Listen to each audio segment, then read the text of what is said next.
And we're live, ladies and gentlemen. I am joined here with my friend Hunter. Say hello, Hunter. What up? Okay, cool. He's here. We are going to help me determine what my favorite game of all time is using sifting through my core collection. So, what is a core collection? Core collection is my favorite games that I notably feel like I could recommend to everyone. That's how much I love them. It's games that I feel like other people should play. So, I made a nice even list of 64, which separates well into four separate brackets of 16. And I made sure to separate it by genre, so it's not like you have just like super similar games fighting off against other super similar games. I feel like the conversation there isn't as exciting as PT versus God of War Ragnarok, but something like that's actually on this list over here. Um, but it's, we're going to have a good time. I'm going to give my reasoning as to why it's in the core collection, and then I'm going to decide which one of them I like more. And then Hunter's going to give good feedback on what he heard, and he's going to kind of keep me in check and all that stuff. So we're going to have a good time. Let me put this in presentation mode. There we are. Okay, so Return of the Obra Dinn, bruv, in it versus It Takes Two. Two games about British people talking. Take a sip of the CZ. So why is Return of the Obra Dinn in my core collection? Return of the Obra Dinn is a phenomenal game that I actually just beat a few months ago. It is, here's the premise. You are an insurance guy working in the late 1800s in Great Britain. I know, sounds like a nightmare, sounds like Bloodborne. And you notably, like the Obra Dinn shows up washed ashore with no survivors. Apparently it had 60 people on board and no one is there on the ship. It's your job using your logbook that has every single the crew manifest and a picture of the whole crew, or like a painting, a rendition of the artist rendition of the whole crew, and a compass that lets you travel back in time based on the death of a certain individual, like like a dead body that you find. You get to travel back in time and see how it died. Based on those two things, you have to determine every single crew member's name, how they died, and what killed them. It is so good. It is phenomenal what it's able to achieve with such an interesting premise. It takes its interesting premise and it becomes more interesting as it goes on. Like it begins interesting, it progresses to become more interesting, and it finishes off very interesting. It's created by one guy. It's amazing. I am such a fan. Obviously, is a game I cannot more highly recommend. So that's why it's in the core collection. It Takes Two, Game of the Year 2021. Jeff Keighley's favorite game of 2021 is a phenomenal co-op game. I'm going to use the word phenomenal a lot today. It is a wonderful co-op game that just has mechanics out the wazoo. I don't even know where the wazoo is, but wherever it is, it's out of there.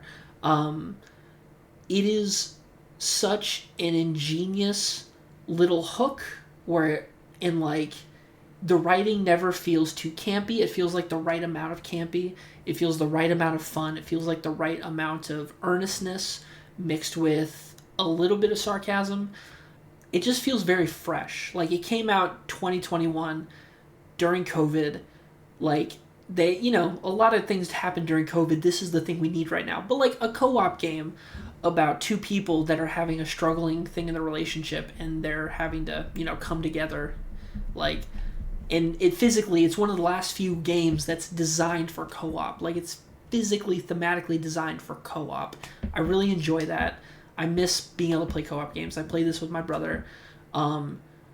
It controls delightfully. It has so many fun moments to it. It's got some, honestly, kind of harrowing, horrifying moments to it that, if you know, you know. What are you If I, feeling? I'm What are you, feeling Obra Dinn only for like a mixture of like the recency bias, but also like just a total respect factor for like how it's constructed. Like the fact that this thing works as well as it does in such a way that it does. Like I've never seen anything like it. It is so good. Like I don't know what I think it came out 2018, but like I'd have to seriously look at what the games came out in 2018 and face off. Like could it be in the upper echelon 2018 games? I don't know. For me, like my 2018 games personally, I don't know. I'd have to look at it. So I think Obra Dinn. Awesome. Okay. Yeah, I don't Nice. Obra Dinn. know. Obra Dinn. Bruv in it. Ooh, okay. So this is the entire reason why I let Hunter pick which bracket we'd start out with, and he was like, "I'm picking this one because you have to explain PT versus God of War Ragnarok." Like I said, I did not choose these. I gave each game a number. I put those numbers, separated those numbers into genres, and then I separated the genres, spread out the genres evenly over the 4 different brackets. So this is purely coincidental. I did not put this here on purpose. So why is PT in the core collection? PT is in the core collection because it is the scariest thing that I have ever played. To date, you could put hard mode, Grounded, Last of Us Part 2. You could put me in front of Silent Hill 2. You could put me in front of Dead Space. You could put me in front of Bloodborne. You could put me in front of being British for One Day Simulator, aka the scariest thing an American can think of. It's still not as scary as PT. PT is terrifying, and it's like terrifying in the best way possible. It's terrifying to someone that's beaten it 4 times. Like, you know what I mean? PT is just a playable teaser for the unreleased Silent Hills game that would have been co-created by Hideo Kojima, Guillermo del Toro, in partnership with Norman Reedus as well. And that obviously birthed the Kojima Productions with Death Stranding, a lot of thematic ties to PT in some way, but like PT is the essence of Sauce. Like it is the ultimate replayability because it never becomes less scary, because it just sucks you in on this potential and it just never lets go, and it's crazy good. So that's why PT is a part of the core collection. It's the scariest game I've ever played. Now, keep in mind, you PT also legally changed the name of the PlayStation 4 to the PT machine. The PT, yes, across the world. Yes. Once the next gen hit, it turned it turned the name. That's very true. I still have my PlayStation 4 over there, and I'm never going to get rid of it because that thing has PT on it. So, like, that thing's worth like $500. That thing's worth more than the console originally that we paid for. But I'm not getting rid of it. God of War Ragnarok. So why is God of War Ragnarok on the core collection is like asking why is water wet. It just is. God of War Ragnarok for the longest time was my most anticipated game ever.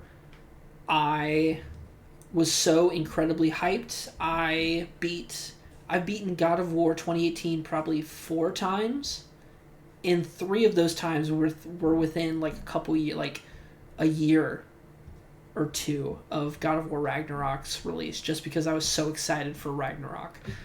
I listened to the audiobook for God of War because of how hyped I was. I listened to a Norse mythology Neil Gaiman audiobook. That's how hyped I was for God of War Ragnarok. God of War Ragnarok is quite likely the finest written video game that I have ever played. I've never seen a game so well woven together with themes, characters, story beats, additions, changes. Like, everyone is a mirror of each other in some way. Like, Kratos and Atreus, Loki and Thor, Loki and Thor and Odin, Thor and his daughter, Odin and Kratos, Thor and Kratos, Kratos and Atreus, like Kratos Kratos and flippin' my son is dead McGee, whatever her name is, I'm Freya. Why am I forgetting Freya's name? Just so many people. It's got Mimir. It's got some of the best side quests that I've ever played, like from a written perspective. Like Mimir's side quests, the 2 side quests that he has on Svartalfheim. Like the first one that I did, where you're just taking down like the oil rigs or whatever they're called, like the blacksmith shops that are sending smoke in the sky. That made me cry because it's like the entire game just feels like a reward for all the work that Kratos went through and all the growth Kratos went through in God of War 2018. That like whenever he calls Mimir brother, it feels like this entire, like all of that stuff was leading up to this one moment. And I love it so much. I will never ever get tired. Like I will re-experience those cutscenes again. Go through all that again just to experience that again, because I at least got through the Svartalfheim section just so I could see that again, and it was so worth it. I will say, like, not to be nitpicking and biased, I win, bye-bye, but God of War Ragnarok's not perfect. The first time I played it, I did not have a problem with the Jotunheim section at all, because I was just like, I was locked in. I beat that game in 2.5 days. That is a 32-hour campaign that I beat in 2.5 days. That is not normal for a human being to do, but I did it.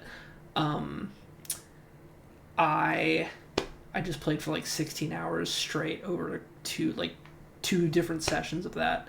It was insane. I should not have done that, but I did. I loved it.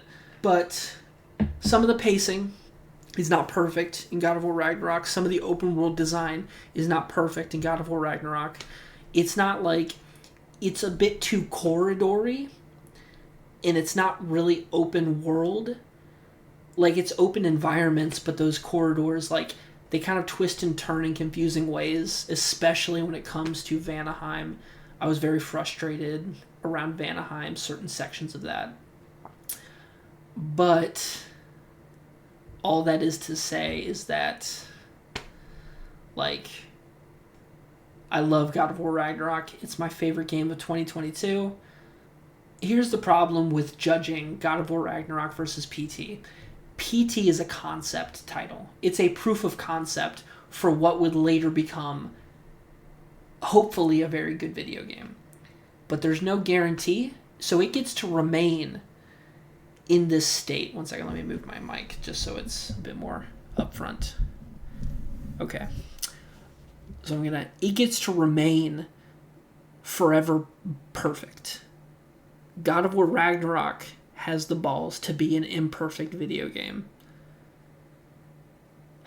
You made the argument that parts of Ragnarok feel a little bit corridory. In this instance, most of PT, you are walking down the corridor. So, oh man, just let that sink in for a second in your evaluation of both games. Oh my gosh, this is expert commentary, ladies and gentlemen. I love it. Part of me wants to choose. I don't know which one to choose. Like, truly.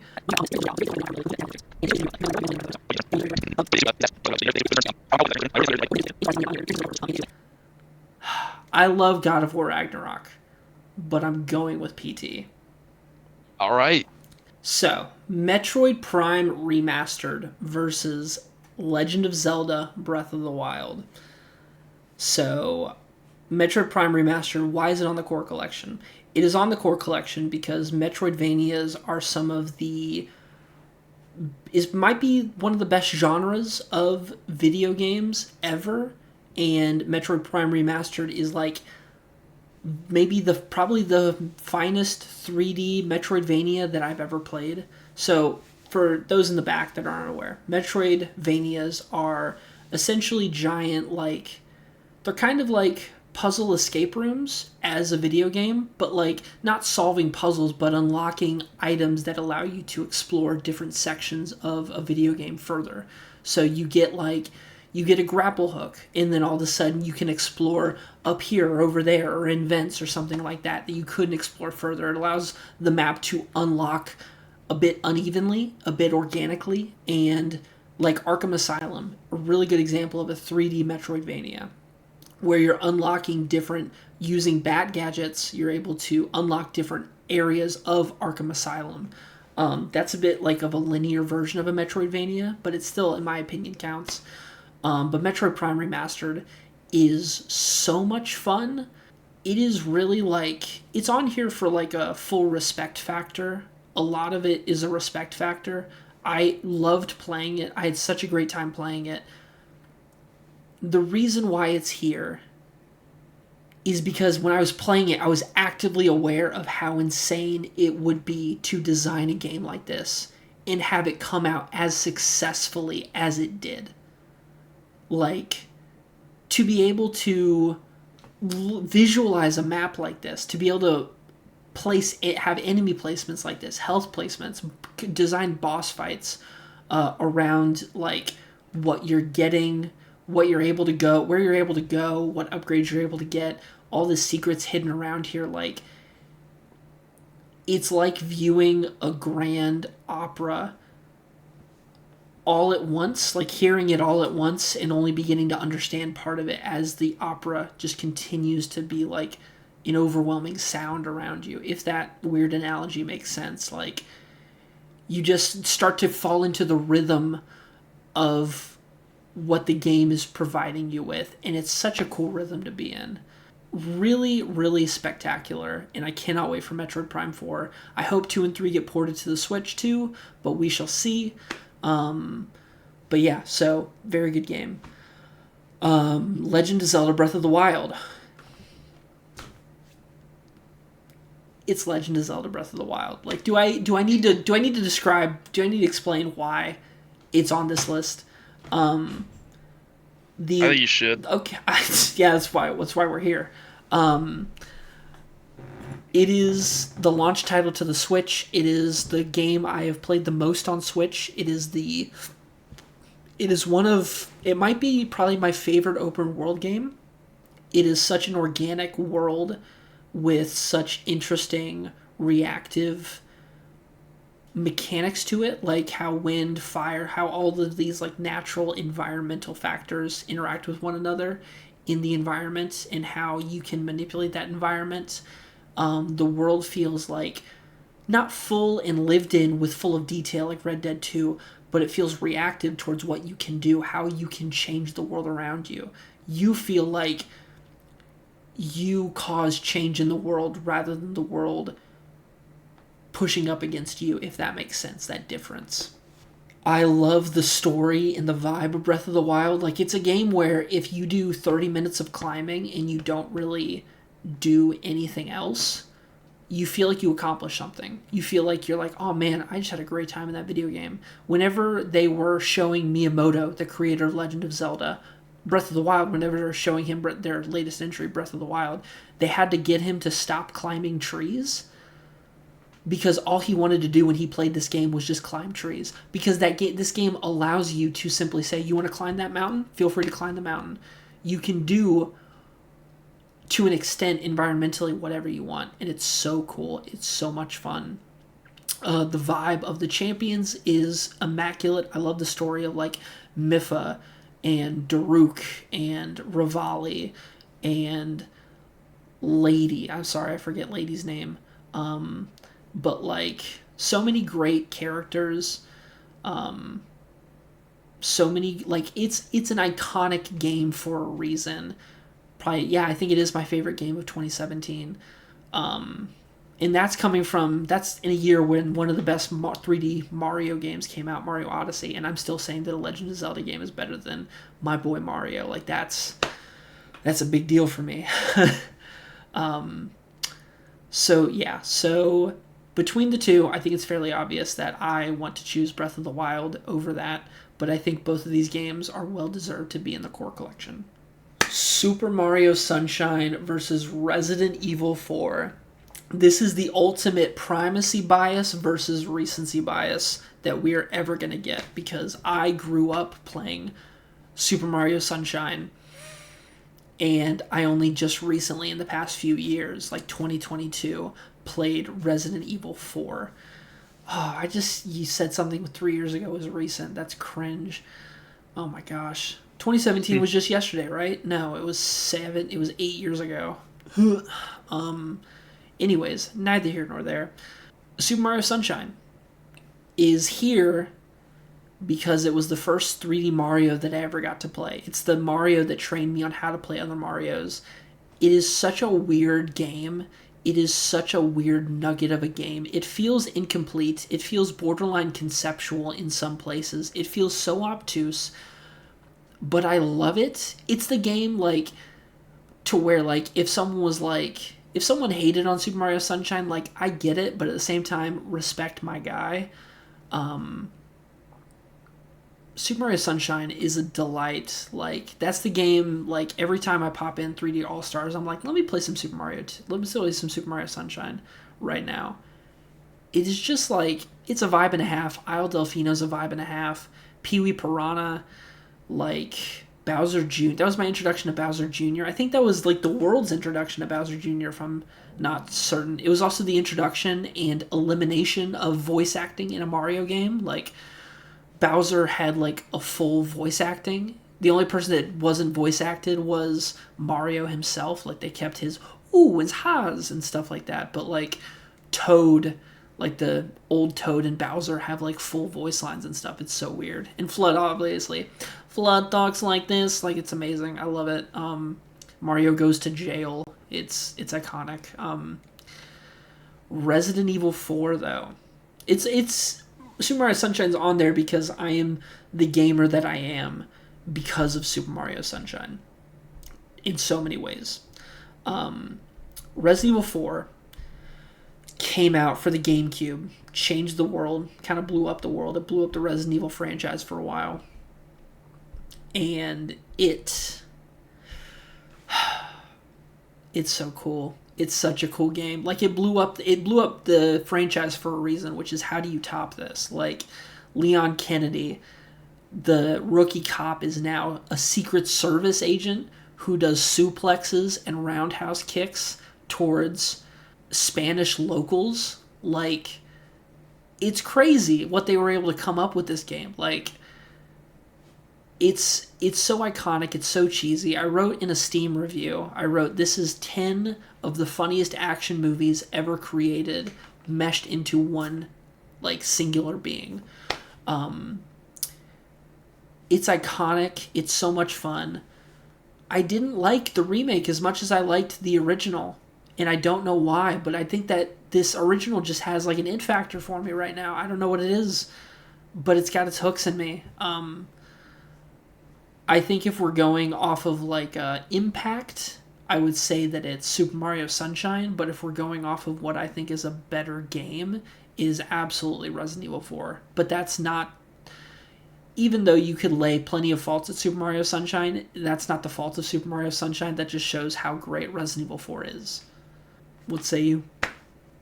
Your choice here is RE4? Yes. All right. All right. You did clarify. I was going to ask you if you were including the remake in the discussion with RE4. Did you play Sunshine on the GameCube? Yes, but I was never able to beat it on the GameCube. It was always too obtuse for my 5-year-old brain to comprehend. Gotcha. Yeah. Gotcha. Okay. No, that makes sense.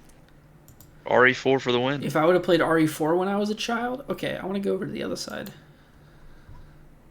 You might be in jail if you were playing that as a child. Yeah. I guess I have to create this side first.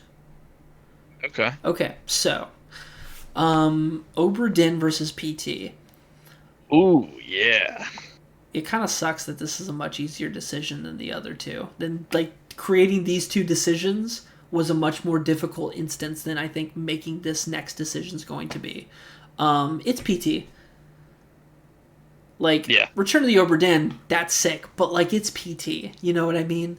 So, PT. Yeah, like Like, your arguments for PT and your discussion for it. yeah, they kind of Uh, stand in yeah, conjunction with all this. So it's not like I'm, yeah. yeah, so. Oberdin doesn't go against it in any way. So PT. This is more interesting. Okay, Breath of the Wild versus Resident Evil 4. So, neither of these games are perfect. There have been laid claims laid to the third act of Resident Evil 4. There have been claims laid at the boss fights and dungeons and difficulty and some design aspects of Breath of the Wild. I personally only care about some of those things. I totally understand people being a little bit about Breath of the Wild boss fights, and also like if you've ever seen Princess Mononoke, you clearly know where the team decided to draw inspiration from for Breath of the Wild, and then subsequently Tears of the Kingdom, with the calamity and all that stuff. With Resident Evil 4, it's so sick, dude. Like, it's so sick. I love Resident Evil 4. The only thing about Resident Evil 4 is that, here's the thing, I was expecting to come up with something, but I have nothing to say. So, like, here's where I'll ask you this. Zelda is consistently at like an 85. Let me go over here, so that way it's like it follows this way. It's consistently at like an 85.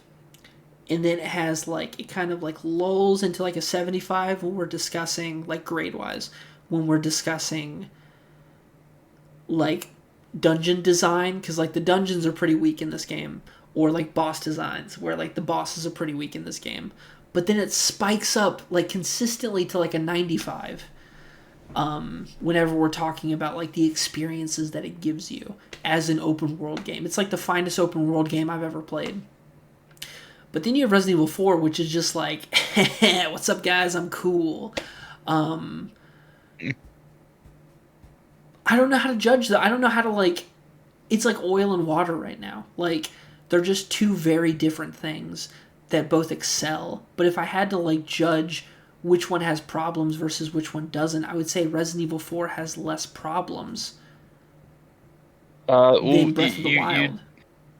you brought up in the previous matchup that Breath of the Wild was in. You did bring up the fact of how much fun you have playing it. Yes. The most mundane things one would think of: climbing a tree, climbing a mountain, the things it lets you do. Um,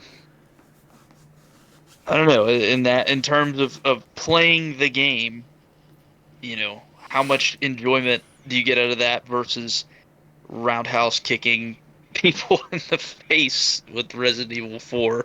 I think those are pretty comparable. You brought up that with Resident Evil 4, so you know stuff like that in the gameplay of Resident Evil 4. How does that compare to the enjoyment of the gameplay? I think replayability is up for both of them. I think what they do for their franchises is up for both of them.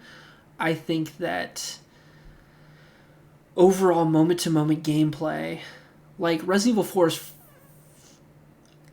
is an old fashioned video game. It's got upgrades, it's got little secrets to find, it's got all this stuff. It's linear, but it's also action, and it's got some great stuff to it, blah, blah, blah, blah, blah.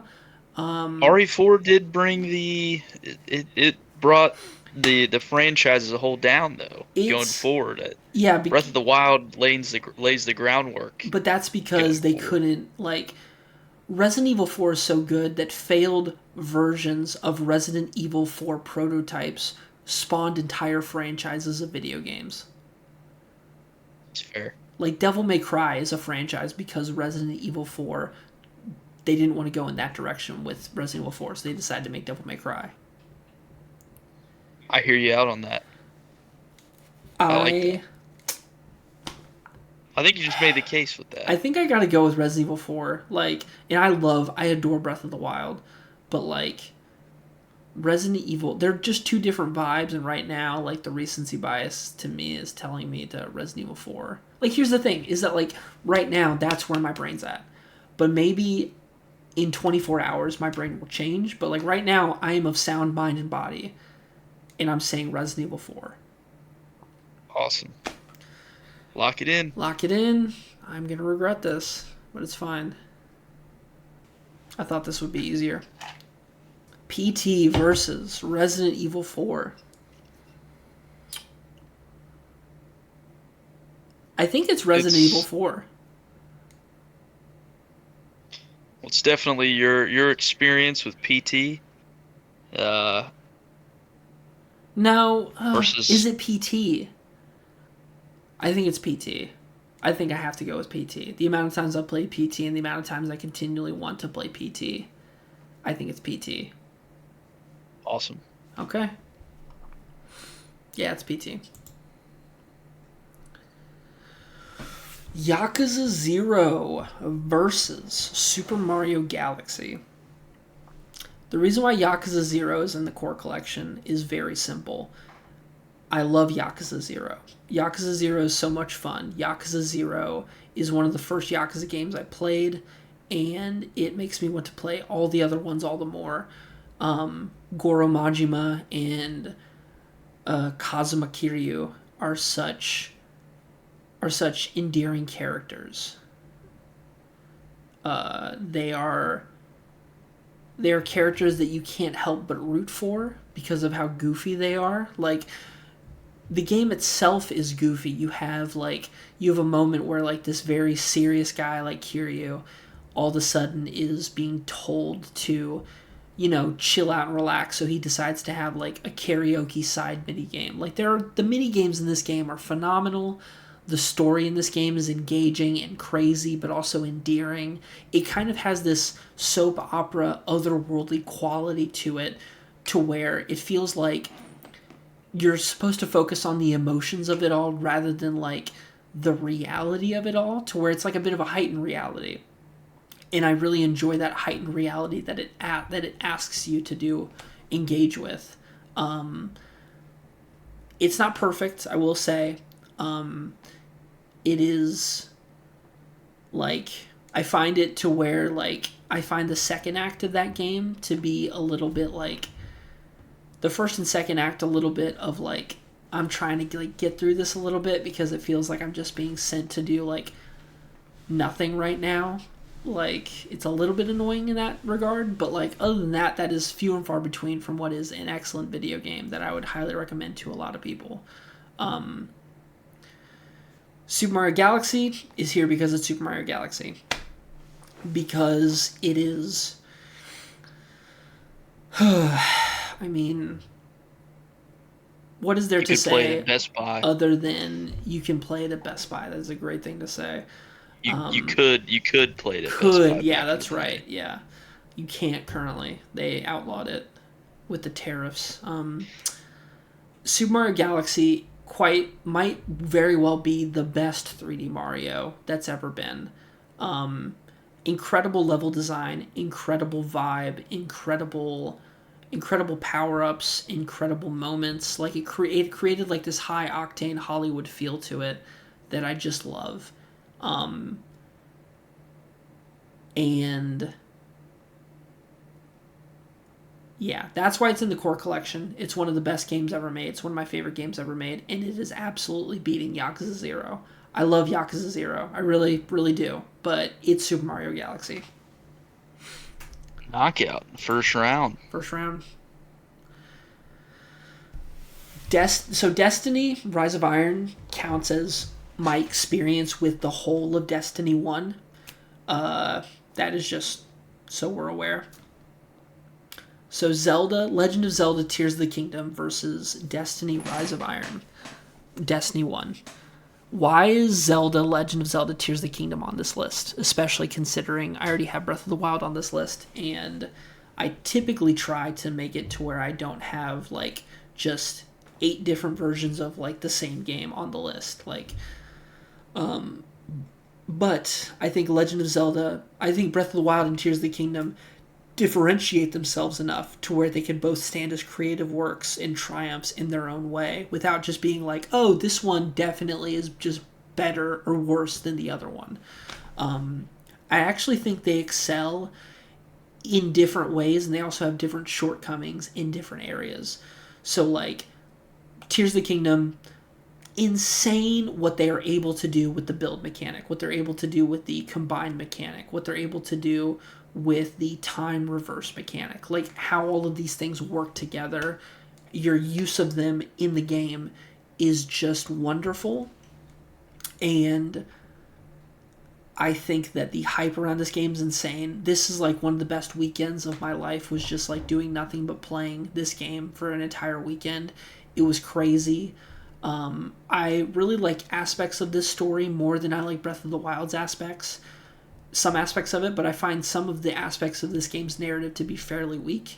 It actually, like, everything I said about positives about Breath of the Wild are like almost negatives in Tears of the Kingdom, and everything that's a negative about Breath of the Wild is actually in a positive in Tears of the Kingdom. So, like, great dungeons, great boss design, not so great companions, not so great stories about the champions, great, like, enemies though, great moments, still like that custom flair. If they combined Tears of the Kingdom and Breath of the Wild into like one cohesive product where like the best of both games was combined, that would probably be my favorite game of all time.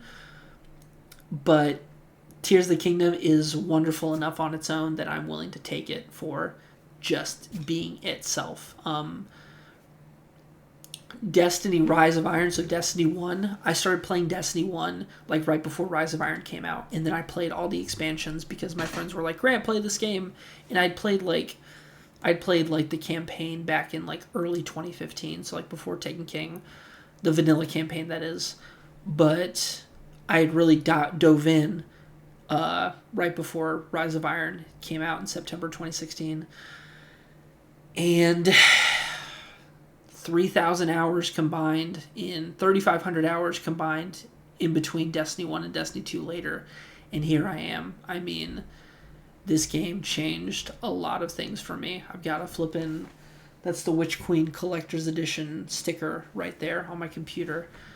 There's a ghost shell, a hive ghost shell right over there on that movie case right there. It is such a special game, so many good memories attached to that game. That's why it's in the core collection, because of what it represents in my life, and also just like some really spectacular level design, some really spectacular game design, some great secrets, some great moments. I wish that Destiny 2 was made a bit more like Destiny 1 was, because of just how... because of what that game was able to achieve as an emotional reaction within me.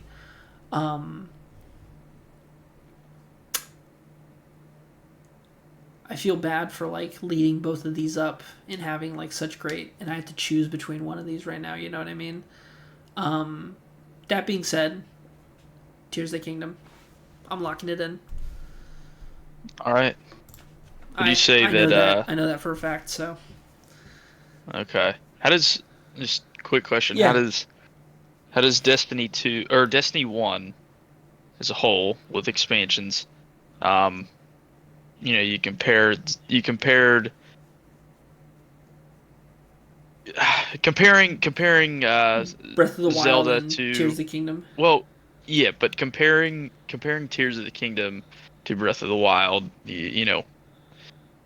how does Destiny 1 compare to Destiny 2? Is it similar? Is it, you talk about the parts, if you fit them together between the two Zelda games, it could make the perfect game. Yeah. You still enjoy both as their own piece of work. Yeah. But, So you're asking how does that apply to Destiny? How does that apply to Destiny and Destiny 2? I'm assuming Destiny 2 is going to pop up. So yeah, Destiny 2 is going to actually pop up twice. Two different expansions. Okay. The reason why with Destiny 1, it's still a very... I should probably explain a bit more about some of my qualms with Destiny 1. So let me go back here. Yeah. Let me just exit out of... I want to hear more just about but yeah. just about Destiny 1. So Destiny 1, some of my qualms with it is just it still is very busted game design. It still is like a product of the fact that like the writing team was helpless as the gameplay team had to cobble together a story. They called it like Project Forge. Like they were like the gameplay team was like, what have we built so far? Let's cobble together a story about like defeating the Vex or something. And then it took them like 2 years to get to the point, like a full years and years of Destiny 1 to get to the point where like, okay, we finally have well realized the game that we should have made in 2014. We finally made it in 2015 and 2016. And so you still feel remnants of that. You still feel like there's like half-baked systems everywhere in Destiny 1, and you're just like, oh, I really want them to invest more in this thing, but they never do, and they never will because it's a 10-year-old game at this point. Ugh, I feel old. So like a lot of Destiny 1, like I do admit some of the love does come from the potential that game still teases us with, and that potential just is never going to be fully realized. Okay. Good clarification. That's a lot of hours. It is. And I loved most of it, but I also hated a lot of it, so. That's why I don't play anymore. I loved it, but I also hated it. Yeah. Spider-Man PS4 versus Ori and the Will of the Wisps. Now, don't break my heart on this one. We have to go back, and if I choose Ori, I have to explain 5 different times why I didn't choose Spider-Man. I'm keeping you in check on this. Yeah, exactly. Spoderman is such a moment in video games. Like, it feels like a moment where everyone was excited for this game. There was like an 8 p.m. launch of it, like where the GameStop closed down, and then the second it closed down, you were able to bring home your copy of Spider-Man. And it's like the moment that it starts out, you have like a lovely Peter Parker face that I will never ever not miss. You have like such a good synthesis and remix of why people love Spider-Man, and what makes Spider-Man such an engaging character, such an endearing character to so many people. You have a really classic, like, Saturday morning cartoon version of all of these characters. I think some of their designs, to be fair, a little bit boring, but I think that this game is just like between the spider gadgets, between just like really like a really great example of web slinging. I think that they did improve the web slinging in Spider-Man 2, but like for this game, like at the time, I didn't care. I didn't know what Spider-Man 2 was because that was 5 years away. Like in the moment, I was just like, dude, this web swinging is sick. I love the suits. I love the side quests. I love the moments that this game gives you as a Spider-Man. It really makes you feel like you're Spider-Man. I do think that there's aspects of this game that are a bit uneven. Like, you know, you're Miles Morales walking through rubble of Mr. Negative's, you know, bomb explosion. You have Mary Jane walking through Tombstone's biker garage. Like, moments that don't exactly totally work in keeping a good pace, but like whenever you're Spider-Man beating up bad guys and you're like flipping around doing your thing, that's like the combat in this game is so good. Really good Peter Parker rendition, really good Doc Ock rendition, really good Mr. Negative, really amazing Mary Jane, really great Mary Jane, and really amazing Aunt May was one of the best finales that I've ever seen. Such a powerful finale that was ripped off and half-heartedly done in No Way Home, and it sucked when it did in No Way Home. So that's why Spider-Man PS4 is going to remain in the core collection.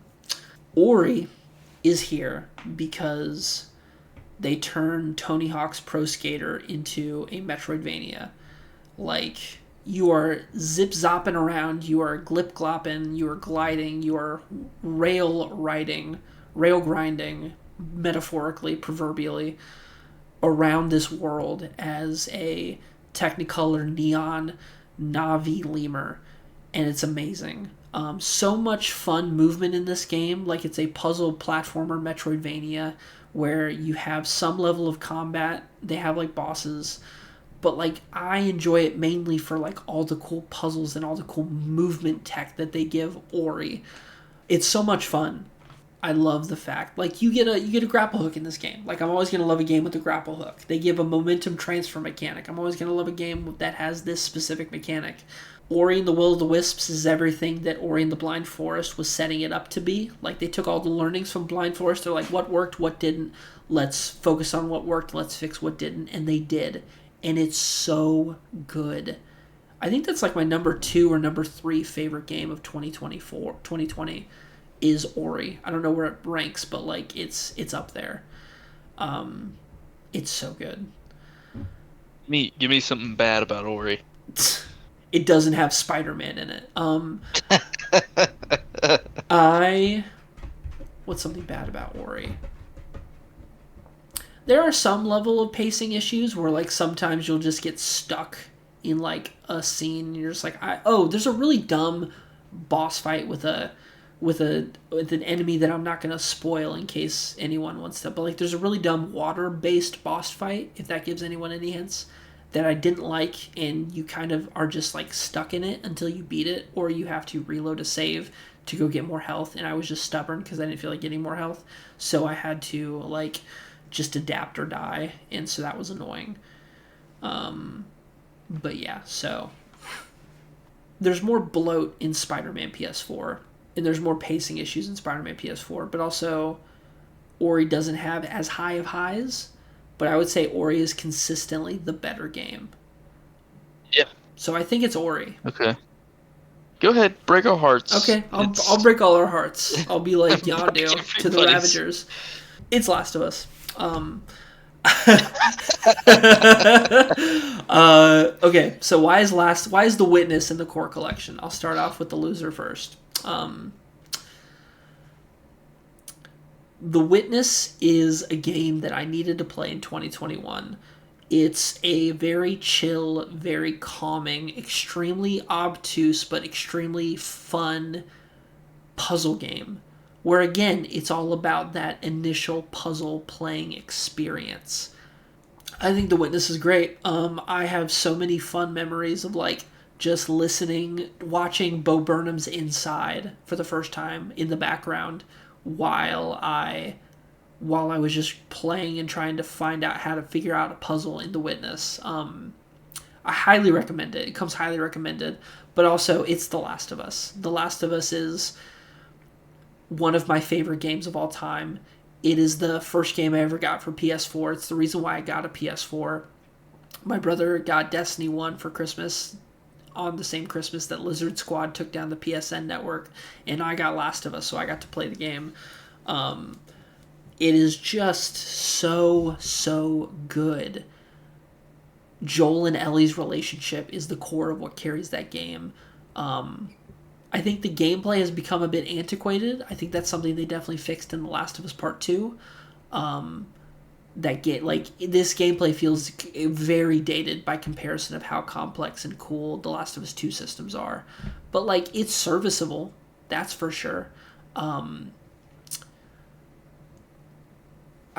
love The Last of Us Part 2, Last of Us Part 1. I mean, the first, like, as a creative work, it stands on its own. If there was never a Last of Us 2, this game would go down in history as one of the greats, even without it. Like, you know, just based on its existence as a sole creative work.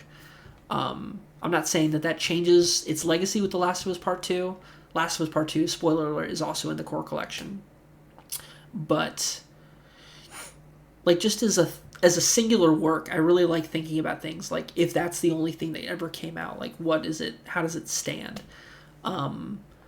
So for that reason, I gotta say, like, I am I am very much a fan of The Last of Us Part 1, so I'm going to put it here. Do you have anything to add? Yeah, with The Last of Us, it's got a remake. Are you thinking base Last of Us? Well, there's base Last Just of Us, going there's forward. Last of Us Remastered, and there's Last of Us Part 1. I think for brevity's sake, we can include any of them to mean this. But if we're talking like actually made a video, merch link in bio, about about the cool things that The Last of Us remake does as a creative work in comparison to The Last of Us remastered, how it was able to use those updated cutscenes to communicate a different themes to the player than The Last of Us remastered did. So the remake communicating different themes than the remaster. But they're still ultimately the same game, so it doesn't matter which one I put here. I put the cover for the first one because that's the one I googled. In The Witness, puzzle games. I don't know what we've gone through already in a on a tier list of other puzzle games in the core collection. Where's The Witness sit Um, I would say it in a sits. ranking, just general? That is very interesting. It actually probably sits like on the lower end of the puzzle games, just because like Obra Dinn and Animal Well are on that same bracket. In Okay, technically just Balatro, if you want to count Balatro as a puzzle game. I will only bring that up to give The Witness scope in your The frame of Witness mind. is great. Do not get yeah. Don't get me wrong, ladies and gentlemen. The Witness is great, but you know, like it's no Last of Us. So for me, Nice.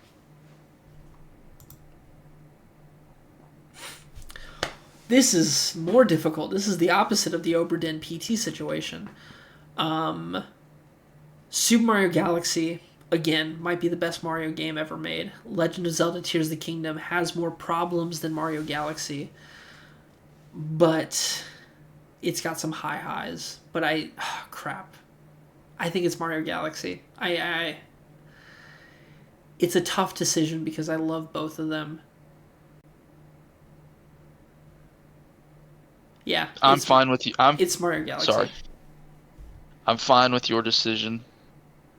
Thank I you. think it well, just The thinking things that back I about said previously, the yeah. thing you said, the stuff you said previously. I think Mario Galaxy. You're well decided on that. Ori and the Will of the Wisps versus The Last of Us.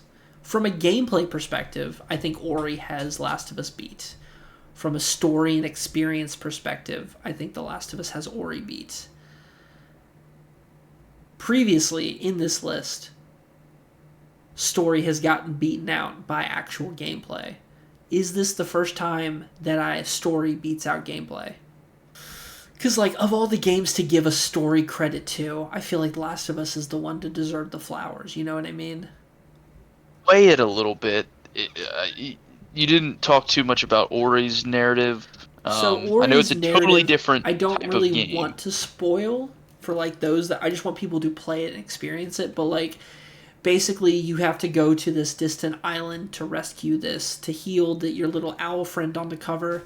And so you go through a variety of, like, you go through a variety of places and you have like there's cool environments. It's got really great environment design. It's got really cool mechanics attached to all of those environments. I think Ori and the Will of the Wisp is great. I think there's nothing notably wrong about Ori and the Will of the Wisps. I think Last of Us feels a little bit antiquated in 2025. Like it feels a bit dated. Even the remake, it's still like. But at the same time, it is The Last of Us, and if I were ever to give flowers to a story game, an experiential creative work through the medium of video games, I would give it to The Last of Us. All right, so Joel and Ellie's story and relationship are making up for some of the dated gameplay. Is that what Yes, you're saying? yes. You're heavily weighing that. I am Okay. very much a primacy bias versus recency bias thing.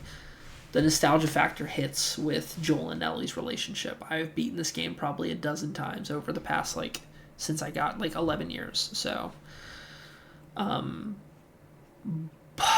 but I also, like, there's no reason why I shouldn't be picking Ori. I will say that.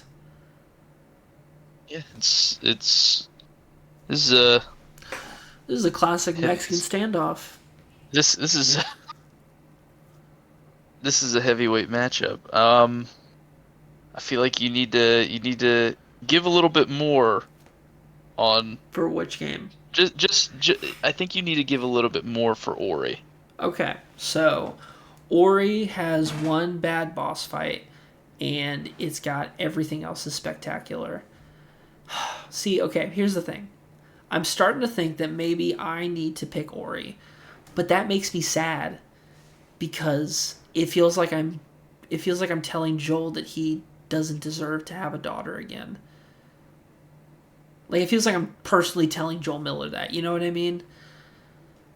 And I don't want to do that. Let's bring some gameplay experience into this. This So needs to be well thought out. okay, you're right. Like today, right now, you're like, Grant, which one would you rather play? Ori, 100%. Yeah. I think that holds weight. I I think it think that does holds too. weight. I'm starting to convince I myself. think you as a 26-year-old now, you know, think 5 years from now, you're always going to have an affinity for The Last of Us.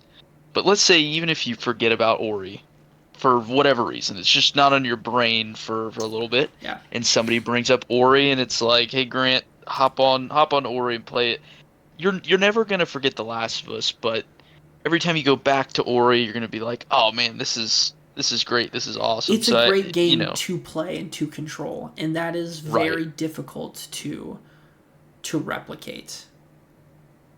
I also think little personal tidbit in here. I like the art direction and everything in Ori. Um, I think The Last of Us, even in its remake state, sometimes I think it goes with the dated thing. I think Yeah, it goes. I think but like so such as with the passage of time. I think I've got to go with Ori, which makes me sad, but I'll get over it, I guess. as your favorite personality says, Ben Shapiro, facts don't care about your feelings. So Thank you for that. I appreciate that. Uh, hurry up and say Ori like Ben Shapiro would. That way we can move on. this is so difficult because I have two platformers that just feel amazing to control and amazing to play. Um, what are some negative things? Problem is, Mario Galaxy is a perfect video game, and Ori is a really great video game.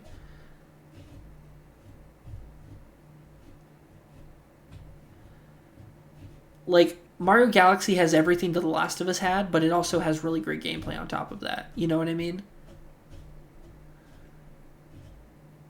You have an affinity for Mario Galaxy. What does Ori not have that Mario Galaxy has? It doesn't have a little Italian man that goes, wahoo! Okay. It doesn't have.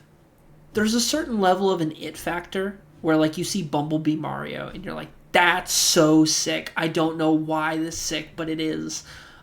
There's a certain level of, like, hype factor where you're like, I will say that if we're looking at, like, gameplay experience on difficulty, Ori is definitely more difficult than Mario Galaxy. Like, 9-year-old me was able to beat Mario Galaxy with relative ease with a Wiimote and nunchuck, you know what I mean? Versus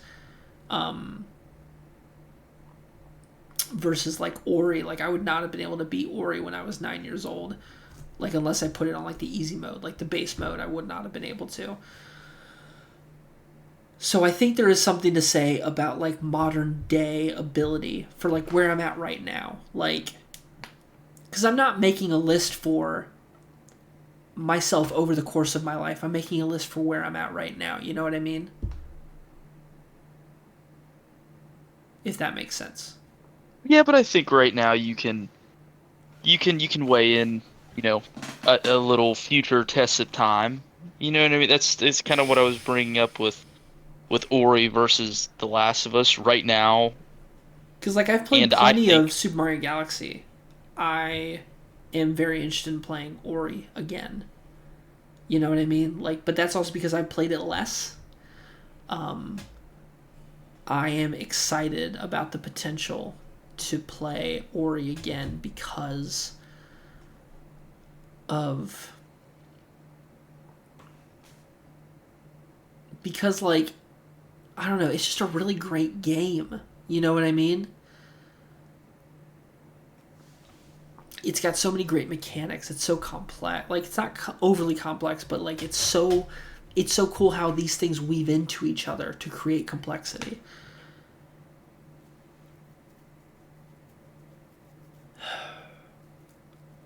how do they match up? You said they're both platformers. Yes. How are they matching, how One's do they a compare? one's a platformer with like really great level design. One's a great Metroidvania platformer. So I think I gotta go with Ori, and that makes me sad because like I'm picking Ori. Lock it in. Lock it in. And PT takes yet another victim. No, I'm kidding. I I don't know what I pick. So let's talk it out. I think the PT is they're.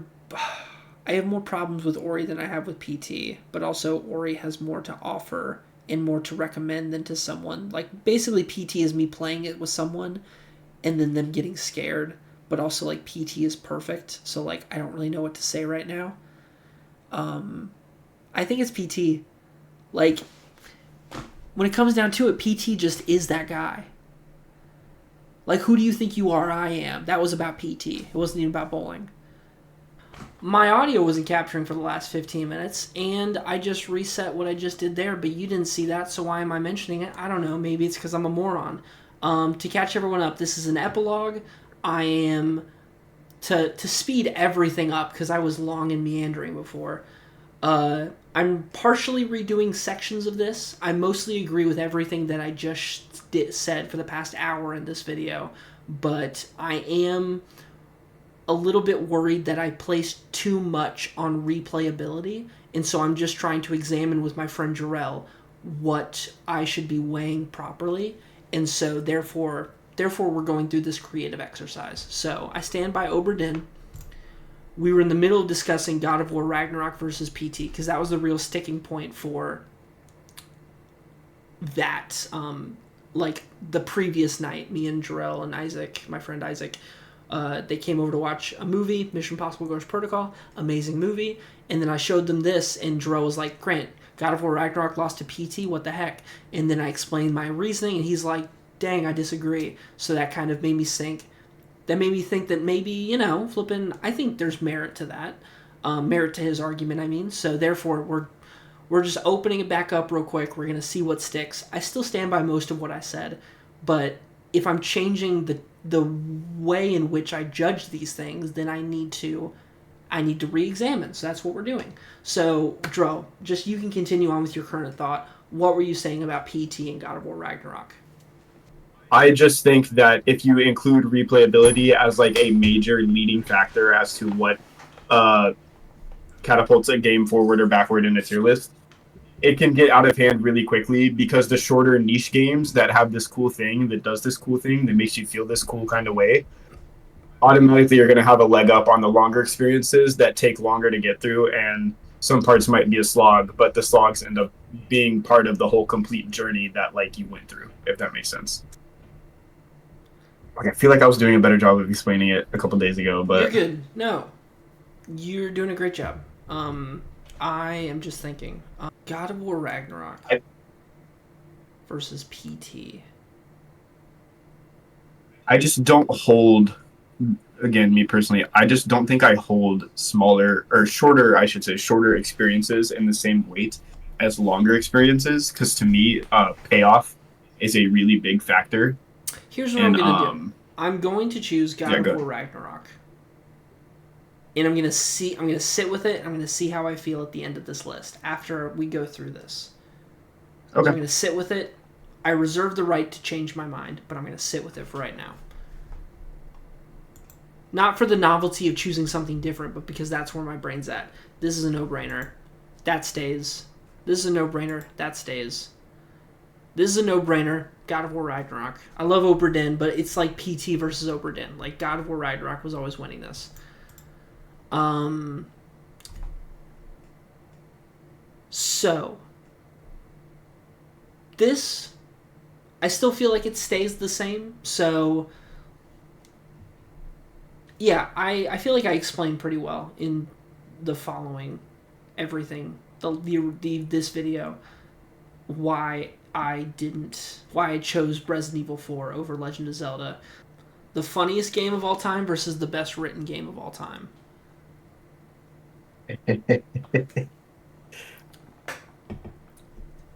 See, there's so many factors that we can take into this. There's importance, there's impact, which is the same as importance. There is replayability. There is initial playthrough. There is characters and themes and set pieces and mechanics and set design or, environmental design.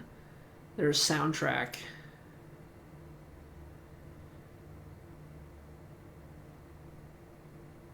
It's God of War Ragnarok. God of War Ragnarok. Can I ask a question for humor's sake? Yes. So, how we're discussing the replayability aspect of the games right now? Are we going to also include any in-game content or DLCs that come with the game as a complete product? Sure. Because the DLCs couldn't exist without the original game, to begin with. You know what I mean? Because yes and no. Sometimes Elden Ring Shadow of the Erdtree is going to be on a list, and so I like it despite the fact that it's an Elden Ring DLC rather than because it's an Elden Ring DLC. I see what you're saying. So under that pretext, Shadow of the Erdtree and Elden Ring are two separate entities. Yeah, and I think there's enough game in Shadow of the Erdtree to be counted as its own thing. I agree. So this, it's Mario Galaxy. That's no question. It's a gut feeling. This is another replayability bias right here because I really want to replay Ori immediately, and I've played Last of Us 15,000 times. It's The Last of Us. It just is. So, Last of Us is also one of my favorite games ever. Last of Us, it's dated in many ways, but it's The Last of Us. In terms of personal impact, it's absolutely The Last of Us. The Last of Us made me part of the game fan that I am today. I can't believe that came out 12 years ago. I feel old. Right. Mario Galaxy. It's the fun times. This is insane. Okay, so now I can actually discuss because this is not something that was here last time. Yeah. Because both these lost to the replayability bias. Your final tier was PT and Ori, right? Yeah. Yeah. So Super Mario Galaxy versus God of War Ragnarok. I'm going to try to wrap this up in 10 minutes so we can go on to an actual interesting tier list versus just reminiscing about the previous tier list that I want to correct. God of War Ragnarok is a wonderful game to play. I love the Leviathan Axe. I love some other weapons that you may or may not have. No spoilers for Isaac, who is in this Discord call listening. I love the characters. I love the world. I love the themes at play. I love the plot. I love the moments. it's a very reserved, into the world finale, but it still feels bombastic in all the important ways. Like, it doesn't feel like they're going for disaster, ecstasy, or excess.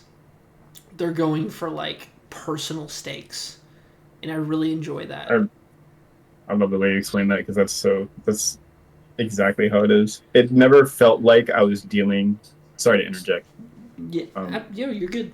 It never felt like I was dealing with, like, a world-ending catastrophe. It more so always felt like I was trying to help these characters survive the end of the world. Exactly. If that makes sense. Exactly. Like, yeah. And Super Mario Galaxy is one of my favorite games of all time. That's why it's on this list.